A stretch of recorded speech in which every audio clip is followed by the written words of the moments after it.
Salut, c'est Marc-André de Lesage. Ça fait longtemps que je vous ai pas montré un projet comme standard, si on veut. Ces temps-ci, je vous montre juste des projets de remplacement de fondation ou de bâtiments qu'on démolit partiellement. Fait que là, je vais vous montrer un projet qu'on fait tous les jours, toute l'année, plus standard. Je vous montre ça.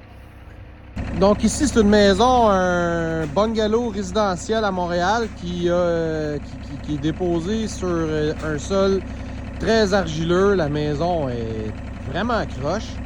Donc, ce qu'on fait, notre ingénieur est venu ici, puis on a fait un plan de stabilisation, puis on stabilise les fondations avec des pieux qui sont descendus jusqu'au roc. Donc, on vous en a souvent montré des projets comme ça, donc je vous en remonte un autre. Voilà, je m'en vais voir ça plus proche.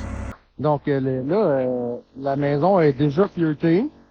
La stabilisation est faite, donc elle bougera plus. On attend l'ingénieur, il s'en vient ici d'une minute à l'autre pour faire le certificat de conformité.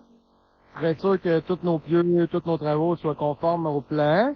Donc partout où vous voyez les morceaux de métal, ce sont ce qu'on appelle des étriers.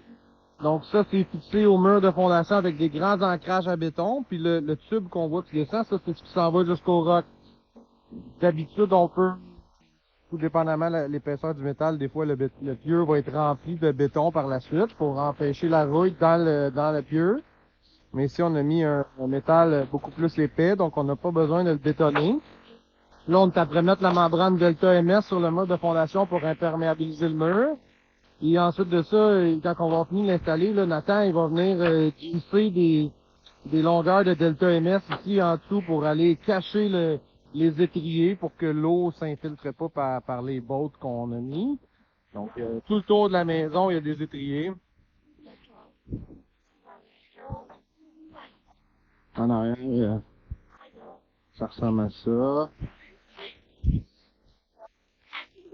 Donc, on a quasiment fini. Là, aujourd'hui, on finit la Delta MS, on met les bandes de finition, on met le drain, on met la roche.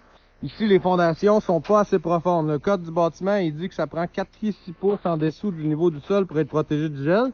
Donc, sur la roche, on va aller mettre un 2 pouces de styrofoam R10 pour aller empêcher les fondations de geler avant de faire le remblai. Donc, ça ressemble à ça. Salut!